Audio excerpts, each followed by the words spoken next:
Right then, gather round weather nerds and casual rain complainers alike. What I'm about to reveal will either make your day or send you straight to the garden centre for de-icer.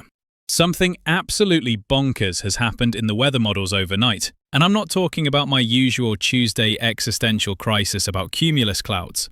The models have done what I can only describe as a complete personality change, like your nan suddenly taking up bungee jumping and calling everyone bruv. We've hit what meteorologists call an inflection point, which is fancy talk for the atmosphere finally made up its bloody mind about something. Before we dive into this weather soap opera, drop your postcode in the comments. I promise I won't use it for anything dodgy, just weather stalking. All three major weather models, the GFS, ECM, WF, and our beloved Met Office, are finally agreeing on something, which is about as rare as finding a decent cup of tea at a motorway service station. Now, I know what you're thinking. Here we go again with another easterly wind promise that'll deliver about as much as my New Year's resolution to eat more vegetables. But hang on to your woolly hats, because this time the ensemble forecasts are backing it up like a proper British cue. Orderly, consistent, and slightly intimidating. That Scandinavian high-pressure system we've been eyeing up like a dodgy kebab at 2 a.m. has gone from maybe to definitely happening, mate. Currently, we're sitting pretty in lovely Atlantic air, which is weather speak for mild, damp, and about as exciting as watching paint dry on a drizzly Tuesday. It's actually 10 degrees warmer than last week, which means you can finally stop wearing that jumper your gran knitted that makes you look like a walking Christmas decoration. Northern Scotland's got an ice warning tonight because apparently Mother Nature decided to play favourites and give them the full winter experience while the rest of us get soggy biscuit weather. Our jet stream has gone rogue and decided to take a Mediterranean holiday, which explains why we're about to get more water than a leaky bathroom tap. These southerly tracking systems are spreading rain around like butter on toast. Everyone's getting a bit, whether they want it or not. Edinburgh and Glasgow, you're getting the full Scottish weather treatment today. Heavy rain with a side of where did I put my waterproofs again? Newcastle and Leeds, your rain delivery is scheduled for Tuesday into Wednesday. Please have your umbrellas ready and maybe a sense of humour about soggy commutes. Manchester and Liverpool, congratulations. You've won the midweek downpour lottery, complete with that special drizzle that somehow gets you wetter than proper rain. Now, let me paint you a picture of Wednesday the 14th of January. It's going to be more changeable than a toddler's mood and twice as unpredictable. We're kicking off at midnight with 6 degrees Celsius and patchy rain, the weather equivalent of that mate who shows up uninvited but brings decent snacks. By 3 a.m, things clear up beautifully with 5 degrees Celsius. Perfect for those of you who enjoy standing in car parks, contemplating the meaning of life and dew points. 6 a.m. brings us a proper crisp morning at 3 degrees Celsius with clear skies. The kind of morning that makes you want to take up jogging until you remember you hate exercise. Mid-morning sunshine at 3 degrees Celsius with virtually no wind. Basically nature's way of apologizing for the past month of meteorological mediocrity. By noon we're up to 6 degrees Celsius with partly cloudy skies and the winds shift southeasterly.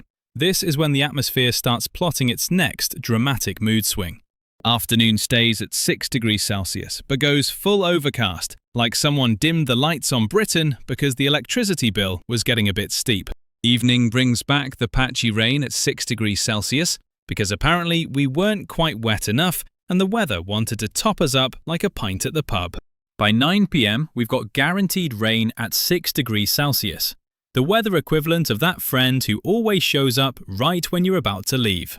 Birmingham and Nottingham, Wednesday afternoon is your time to shine, by which I mean get absolutely drenched in the most British way possible. London and the South East, don't think you're escaping this aquatic adventure. Thursday and Friday are bringing you cold rain with the enthusiasm of a tax inspector. Cardiff and Bristol, the Welsh mountains might see snow, but for the rest of you, it's going to be like standing under a very polite, very British waterfall. Here's the thing that'll make you laugh cry. Thursday's system could have been absolutely epic if it was just 3 or 4 degrees colder, like missing out on winning the lottery by 1 number. Instead of the great British snow day we all secretly wanted, we're getting cold rain. Nature's way of trolling us harder than a Twitter argument about biscuits. The Peak District might get some snow, but we needed -7 degrees Celsius and we're getting +5 degrees Celsius. It's like ordering fish and chips and getting a salad. But hold on to your tea mugs, because the final 10 days of January are shaping up like a proper winter revenge plot that's been years in the making. The ensemble forecast has dropped 2 to 3 degrees overnight, which in weather terms is like your heating bill suddenly becoming affordable, miraculous, and slightly suspicious.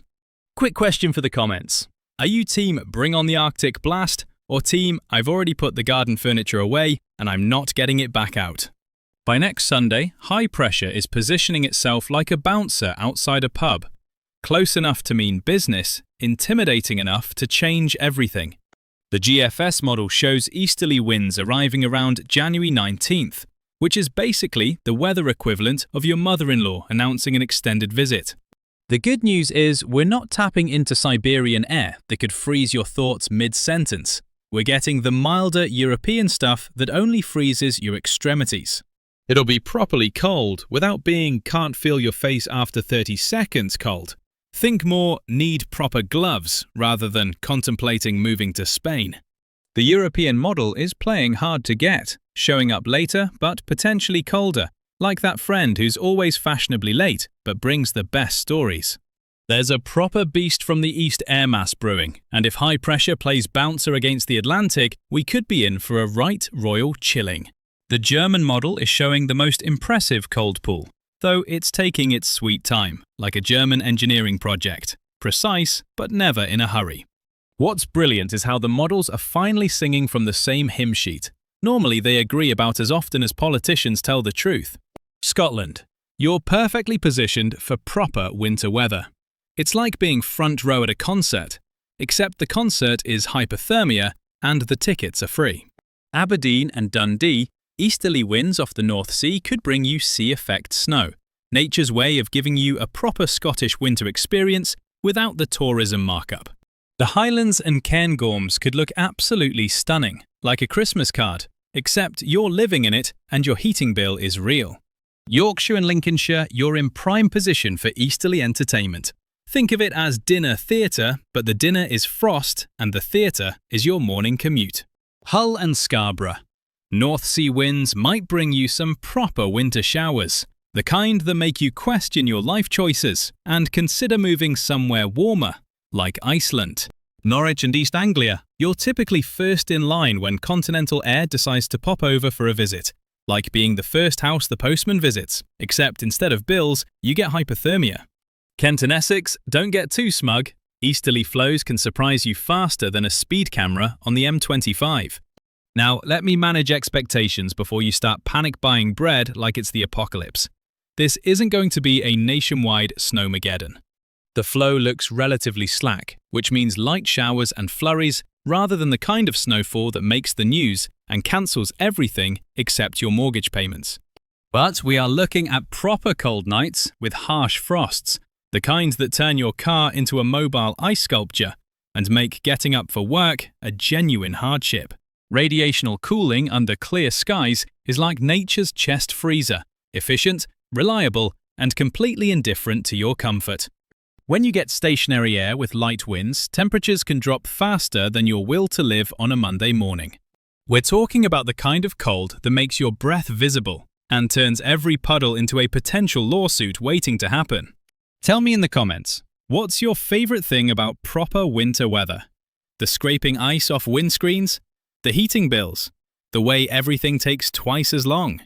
The dew points are showing proper dry continental air moving in, drier than a stand-up comedian's sense of humour, and twice as effective at making you miserable.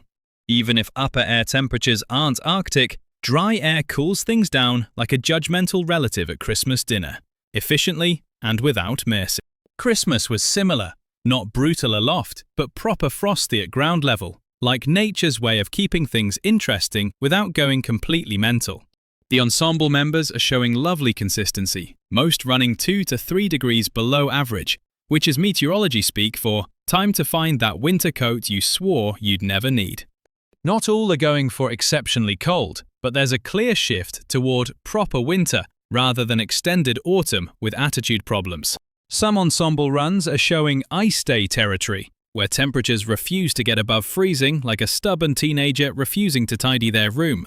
Gardeners, this could be your plant's first proper winter exam. Hopefully they've been studying and haven't spent all season partying in the mild weather. Farmers with livestock, time to implement winter protocols. Because nothing says good planning like waiting until the weather actually arrives to prepare for it. Water troughs, equipment, and animal shelters need sorting before the cold snap arrives like an uninvited relative at Christmas. Drivers, get ready for the great British tradition of pretending you know how to drive on ice while secretly terrified of roundabouts. Elevated routes and bridges will freeze first. They're the overachievers of the road network, always first to do everything, including make your commute impossible. Now, about those easterly wind promises. Yes, we've been let down more times than a deflating balloon at a children's party. But this time we've got proper model agreement and a blocking pattern stronger than my Grand's tea. And trust me, that's saying something. The Scandinavian high isn't just popping by for a quick visit, it's moving in like it's paid the deposit and signed a lease. These patterns come in cycles like fashion trends, cold and blocked, then milder break, then back to cold, like meteorological mood swings. It's rare for us to stay properly cold for more than 2 to 3 weeks. Even our weather gets bored and needs a change of scenery. Winter sports enthusiasts, stop checking your bank balance and start checking your gear. The Scottish mountains might finally deliver the goods. The Lake District could look absolutely gorgeous, like a postcard, except you're actually there and your fingers are too cold to take photos. Areas that missed out on the last cold spell might get their revenge. Weather has a sense of fairness, twisted though it may be. Eastern and southeastern regions often do better with easterly flows. It's like being left-handed in a right-handed world, occasionally advantageous. Drop a comment telling me which region deserves the deep dive treatment tomorrow. Democracy in action, weather style. We're looking at 7 to 8 days before this pattern establishes. Enough time to find your winter clothes and remember where you put the ice scraper. Plenty of time to monitor the trends and see if this easterly promise delivers better than a soggy takeaway on a Friday night. I'll be tracking every model run like a detective following clues. Except the mystery is, will it actually get properly cold? The midday ECMWF run will be crucial. If it jumps on this easterly bandwagon, we might actually be onto something bigger than my overdue library finds. Energy suppliers, prepare for the Great British Heating Panic. Nothing gets the meters spinning like a proper cold snap.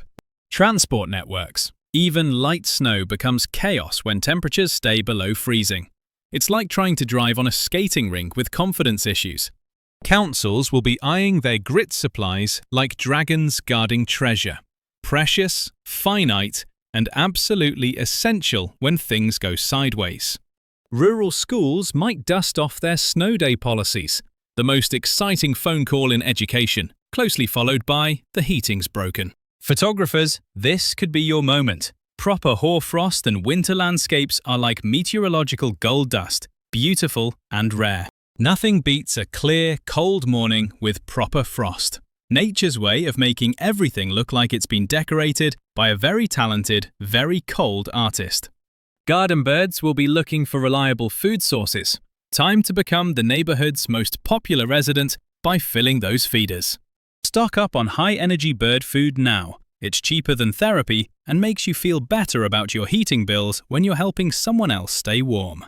The contrast between current mild drizzle and potential continental cold will be sharper than my wit on a good day. Going from Atlantic rain to continental dry cold is like switching from tea to espresso. Same general concept, completely different experience.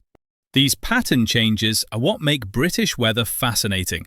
Predictably unpredictable, like a soap opera written by someone with a meteorology degree. One week you're complaining about rain, next week you're scraping ice. British weather keeps you on your toes like a caffeinated dance instructor. If you love our climate's complete inability to make up its mind, this pattern change is better entertainment than most television. Not keen on cold weather? Make the most of the next week while you can still feel your fingers outdoors and your heating bill isn't terrifying. Get those outdoor jobs done while you can still move your fingers effectively, and before everything becomes a battle against the elements. Cold weather fans, start getting excited. This could deliver colder conditions than Christmas, with potentially more staying power and better timing. Thanks for joining me on this meteorological roller coaster. Remember to drop your location in the comments, and I'll see you tomorrow for more weather-related drama. Until then, keep your brollies handy and your sense of humour handier.